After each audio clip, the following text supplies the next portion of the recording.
અહેમદાબાદ મિત્ર ન્યૂઝમાં આપનું સ્વાગત છે। રાજકોટ જિલ્લાના જામકંટોરણા પોલીસે 12 ડિસેમ્બરના રોજ હની ટ્રેપ કરતી 2 મહિલા જાનવી અને પૂજા સહિત 7 આરોપીની ટોળકીને ઝડપી પાડી તપાસ શરૂ કરી હતી। આરોપીઓના સીડીઆર અંગે તપાસ કરવામાં આવતા અનેક લોકો આ ગેંગનો ભોગ બન્યા હોવાનું હાલ સામે આવ્યું છે, જે પૈકી વધુ એક ભોગ બનનાર વેપારીએ ફરિયાદ નોંધાવતા આ ટોળકી સામે જેતપુર પોલીસ સ્ટેશનમાં ફરિયાદ નોંધી કાયદેસરની કાર્યવાહી હાથ ધરવામાં આવી છે। આરોપીઓએ તેમની મોડેસ ઓપરેન્ડી મુજબ જેતપુરના વેપારીને સોશિયલ મીડિયા મારફતે સંપર્ક કેળવી બાદમાં મળવા બોલાવી ₹1.5 લાખ પડાવ્યા હતા।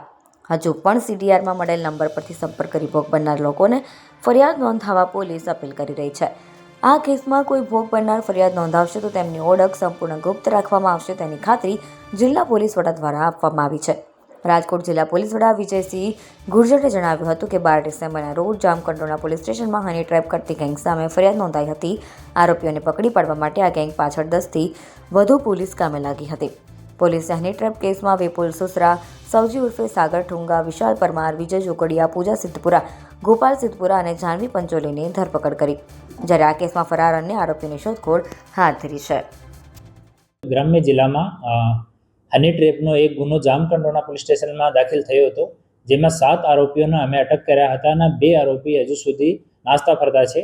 પછી અમે લોકો જ્યારે એનું સીડીઆરનું એનાલિસિસ કરતા હતા તો રેકોર્ડ ઉપરથી અમને એક ઓર ફરિયાદી મળ્યો, જેની ફરિયાદ ઉપર જેતપુર સિટી પોલીસ સ્ટેશનમાં આ જ આરોપીઓ વિરુદ્ધમાં ગુનો દાખલ થયો છે અને આ તમામ આરોપીઓનો સીડીઆરની ચકાસણી કરતાં મોટા પ્રમાણમાં આમાં નંબર મળ્યા છે અને અમે લોકો જેતપુર સિટી પોલીસ સ્ટેશનથી તમામ લોકોને સંપર્ક કરી રહ્યા છીએ।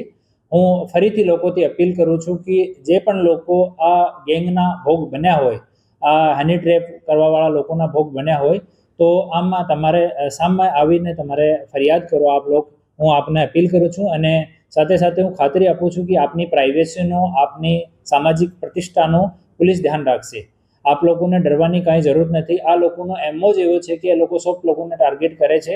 એમાં કોઈ પરિવારનું, કોઈ સમાજનું કોઈ પણ માણસ આમાં ફસી શકે, તો આમાં કોઈ માણસની ગલતી નથી। તો આ લોકોથી ડરવાથી બિલકુલ બી ડરવાની જરૂર નથી। 2 ગુના દાખલ થયા છે ઓર આપ લોકો સામે આવશો તો આમાં ઓર ગુના દાખલ થઈ શકશે।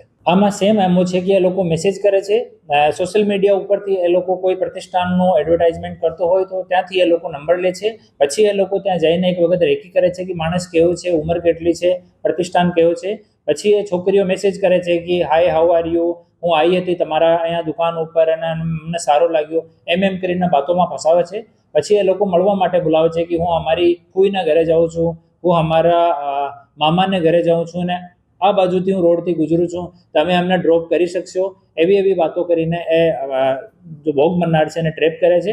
પછી જ્યારે ભોગ બનનાર આવી જાય તો આ ગેંગની જો મેમ્બર છે લેડી, આ શામાંથી ઇનિશિએટ કરે છે કે માણસનો હાથ પકડવો અને માણસ સાથે ઇન્ટિમેસી કરવો, એ શામાંથી ઇનિશિએટ કરે લોકો।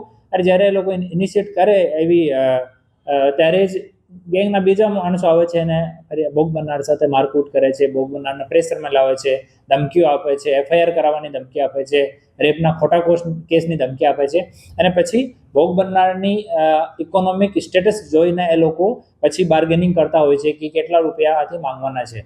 અને જ્યારે કોઈ કનેક્ટેડ માણસ હોય, પ્રતિષ્ઠિત માણસ હોય કે કેવો પોલીસનો માણસ હોય, વકીલનો માણસ હોય, કોઈ પોલિટિકલ ફેમિલીનો માણસ હોય તો એવા માણસ હોય તો એ લોકો જવા દે છે। બાકી આમ આદમી અને એવો છે કે જો માણસ સામાજિક પ્રતિષ્ઠાથી ડરે છે એ માણસને એ લોકો વધારે ટાર્ગેટ કરે છે।